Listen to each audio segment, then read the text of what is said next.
Magdedeliberasyon na ang mga hukom ng ICC at maglalabas ang kanilang desisyon sa mga susunod na araw kaugnay ng natapos na 4-day confirmation of charges hearing ng kaso ni FPRRD. Ang magiging desisyon ng mga hukom ay posibleng mailabas sa publiko sa mga susunod na araw. Sir Erlo Bringas sa detalye. Natapos na ang 4 na araw na pagdinig para sa kumpirmasyon ng mga akusasyon laban kay dating Pangulong Rodrigo Duterte sa International Criminal Court o ICC, partikular sa Pre-Trial Chamber 1.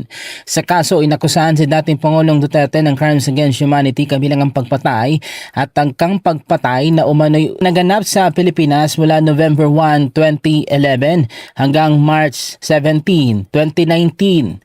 Sa buong pagdinig, pinakinggan ng mga hukom ng ICC ang mga oral arguments ng prosekusyon, mga kinatawan ng mga biktima at ng depensa.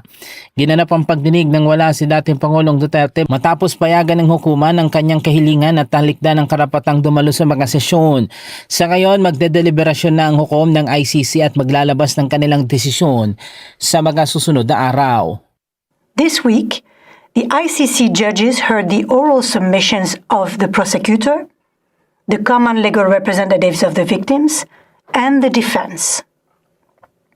The hearing took place in the absence of the suspect, following the chamber granting Mr. Duterte's request to waive his right to attend the hearing.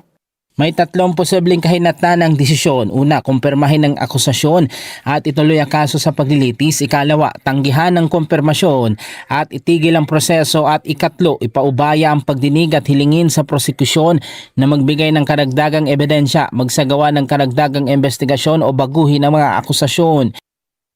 The judges may then confirm those charges and commit the suspect to trial before a different chamber, or decline to confirm the charges and stop the proceedings against Mr. Duterte, or adjourn the hearing and request the prosecutor to provide further evidence, to conduct further investigations, or to amend any charge.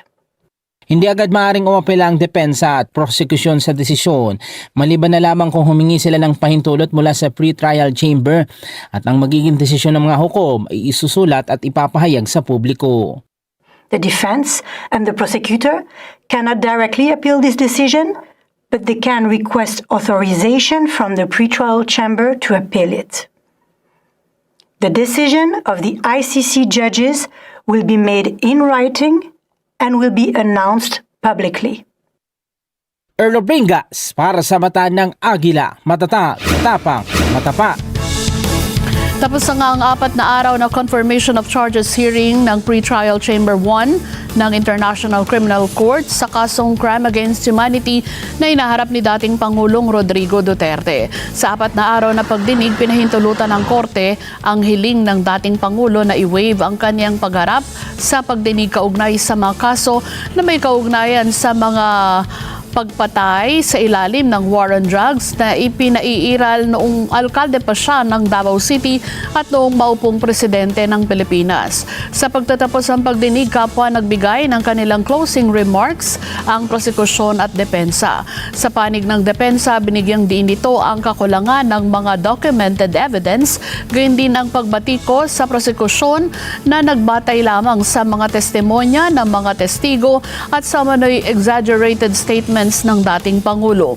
Iginit ni Nicholas Kaufman na walang direktang link si Duterte sa mga naganap na pagpatay, lalo't hindi naman malinaw na natukoy ang mga perpetrators o direktang naiugnay sa institusyon. Kinontra din nito ang sinabi ng prosekusyon na dinaya ang mga police reports noong panahon ng drug war dahil wala naman umanong mga patunay na may naganap na panghuhuwad. Samantala, isinulong naman ang prosekusyon na dapat nang isagawa ng pre-trial chamber ang full trial laban kay FPRRD. Sinabi ni Senior Prosecutor Julian Nichols na ang mga argumento ni Kaufman ay nagpatunay na dapat nang isagawa ang paglilitis at ang ginawang pagdinig ay nakatugon sa hinahanap na standards para sa kumpirmasyon ng kaso. Naniniwala naman ang kampo ni dating Pangulong Rodrigo Duterte na gagawin ng International Criminal Court ang tamang desisyon. Ito ay kaugnay sa kasong crimes against humanity na isinampa laban sa dating leader ng bansa. Sinabi ni Defense Counsel Attorney Nicholas Kaufman, ipaubaya na lamang nila sa mga hukom ng ICC ang magiging desisyon dahil nailatag na ang lahat ng mga ebidensya ukol sa kaso. Inaasahang lalabas ang desisyon ng korte matapos ang 60 araw. May tatlong maaaring maging desisyon ang pretrial chamber. Ito nga ay kung magkakaroon ng sapat ang mga inilatag na ebidensya para rito. Una, ang kumpirmahin ang kaso, ipagpaliban muna ang pagdinig para mangalap pa ng ebidensya o kaya naman ay tuluyan ng ipatigil ito.